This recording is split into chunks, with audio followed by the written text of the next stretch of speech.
Nobody expected what Bumpy Johnson did when they insulted him. September 19, 1948. Sal the butcher Bonanno walks into Bumpy's restaurant with 6 armed soldiers. Then he says the one thing you never say to the godfather of Harlem. That racial slur echoed through Wells' restaurant like a gunshot. Everyone expected blood, expected Bumpy to explode, to pull his razor and turn that peaceful dinner into a massacre. That's exactly what Sal wanted. Justification for war. Instead, Bumpy did something that made Sal's blood run cold. He smiled. Not a friendly smile, the kind of smile a man gives you when he already knows how you're going to die. Then he stood up slowly, placed his napkin on the table, and said 6 words that would echo through organized crime forever. Your uncle will bury you tomorrow. What happened next didn't just end a confrontation. It changed the power structure of New York's underworld, made the 5 families call an emergency meeting, and proved that sometimes the deadliest weapon isn't made of steel, it's respect. Harlem in 1948 wasn't the neighborhood you see in movies. It was a kingdom, and Bumpy Johnson was its undisputed king. This was post-war America, where black soldiers had returned from fighting fascism overseas only to face Jim Crow at home, where talented musicians like Dizzy Gillespie and Charlie Parker were revolutionizing music but couldn't eat in most Manhattan restaurants, where a black man running $1 million operation was an impossibility in white America, except in Harlem. He didn't rule from some hidden fortress or underground bunker. He ruled from Wells' restaurant on 35th Street, a modest place with red leather booths, checkered tablecloths, and the smell of fried chicken hanging in the air like incense. But everyone who mattered in Harlem came through those doors. Musicians, preachers, numbers runners, politicians, even cops. They came because Wells' restaurant was neutral ground, sacred ground. You could have beef with someone on the street, but inside those walls you respected Bumpy's peace, because Bumpy Johnson controlled something everyone wanted: Harlem's numbers racket. The numbers game was simple but powerful. People bet nickels and dimes on 3-digit numbers. If your number hit, you could win 50 times your bet. For families making $7 a week, that nickel represented hope itself. A chance to buy your kid shoes, pay rent without begging, maybe even dream of something better. Bumpy didn't invent the numbers game. That genius belonged to Stephanie St. Clair, the brilliant Caribbean woman they called Madame Queen.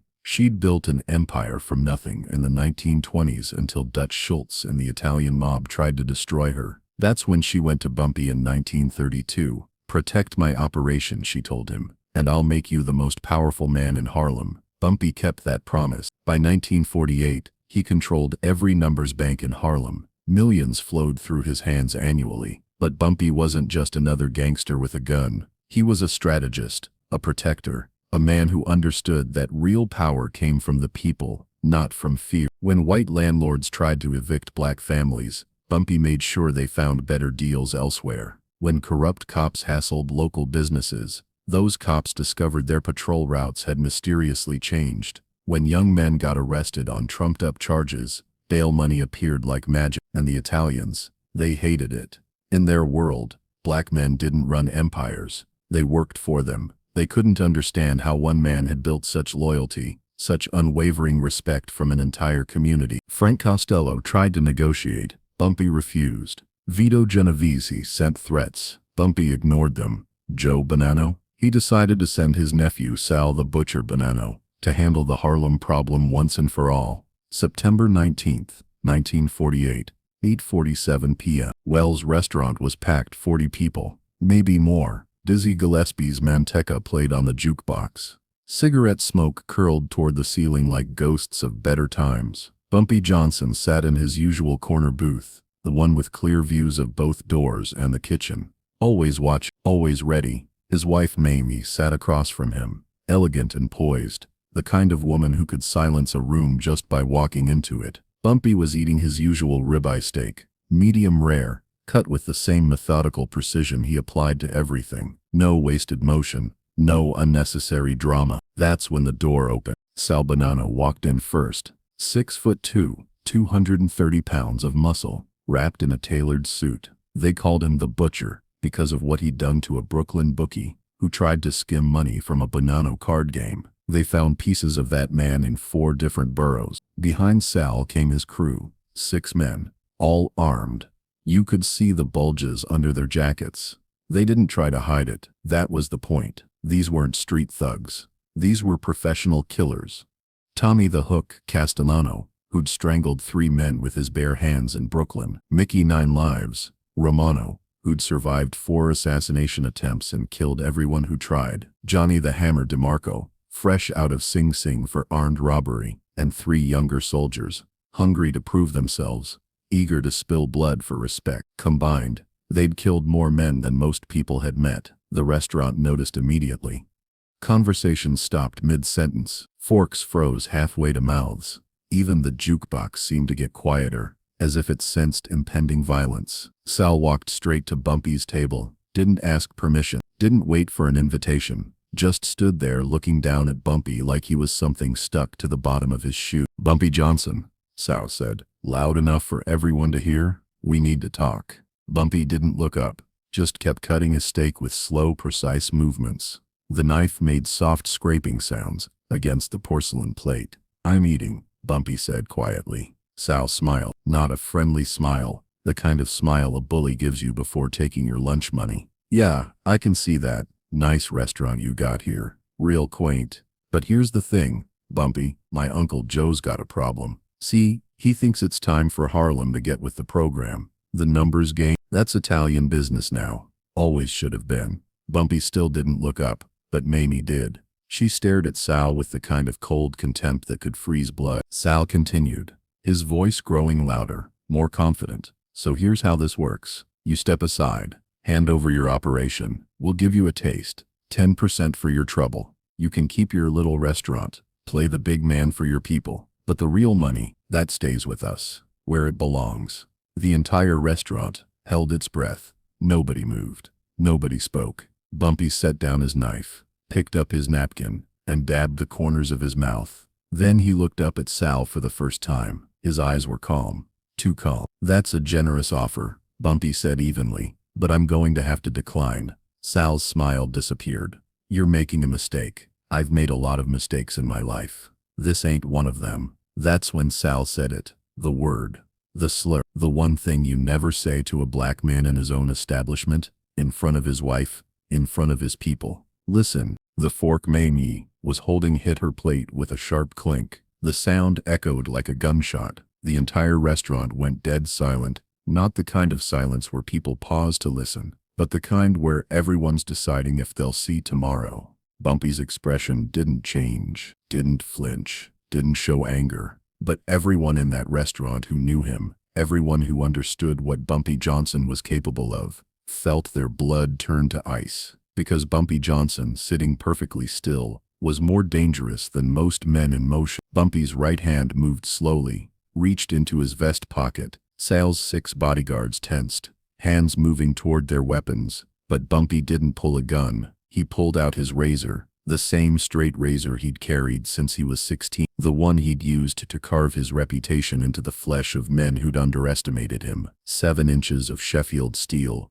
honed to an edge that could split a hair. He placed it gently on the table next to his steak knife. "You brought 6 men, Bumpy said quietly. His voice was so calm it was terrifying. 6 guns into my restaurant, and you think that makes you dangerous?" Sal tried to laugh it off.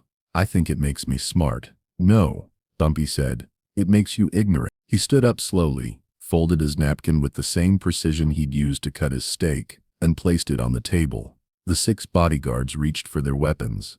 Bumpy didn't even glance at them. "You see these people?" Bumpy said, gesturing to the 40 people in the restaurant. "You think they're just customers? Just innocent folks eating dinner?" Sal looked around. For the first time, uncertainty crept into his eyes. "Let me educate you, Sal." Bumpy pointed to a man by the door. "That's Thomas. I paid his daughter's hospital bills when she got pneumonia. That woman in the red dress? Her husband used to beat her. I made sure he stopped. That kid washing dishes in the back? I kept him out of jail when the cops tried to frame him for something he didn't do." He pointed to a table near the window. "Mrs. Washington there? I helped her buy her house when the bank tried to redline her out of the neighborhood. Mr. Coleman by the bar? I made sure his son got into Howard University when they tried to reject him for being black." Every face in this room has a story, Sal. And in every one of those stories, I was there when they needed help. Bumpy took a step closer. Sal's bodyguards raised their weapons, but Bumpy didn't stop. Every person in this restaurant owes me something. Not because I demanded it, because I earned it. You brought 6 guns into my house, Sal, but I've got 40 soldiers. They're just not wearing suits. Sal swallowed hard, glanced around the room again. The faces staring back at him weren't afraid. They were waiting for Bumpy's signal. Now, Bumpy said, his voice dropping to barely above a whisper, I'm going to give you a choice. You can apologize to my wife for using that word in her presence. Then you can walk out of here and tell your Uncle Joe that Harlem is not for sale. He picked up the razor, opened it slowly. The blade caught the light. Or you can find out why they call this Bumpy's Kingdom. Sal Bonanno had killed 17 men in his career. He'd broken bones, burned businesses, extorted millions. He wasn't used to being afraid, but standing in that restaurant, surrounded by 40 silent witnesses, staring into Bumpy Johnson's cold, calculating eyes, Sal Bonanno felt something he hadn't experienced since childhood. Terror, not the terror of physical pain,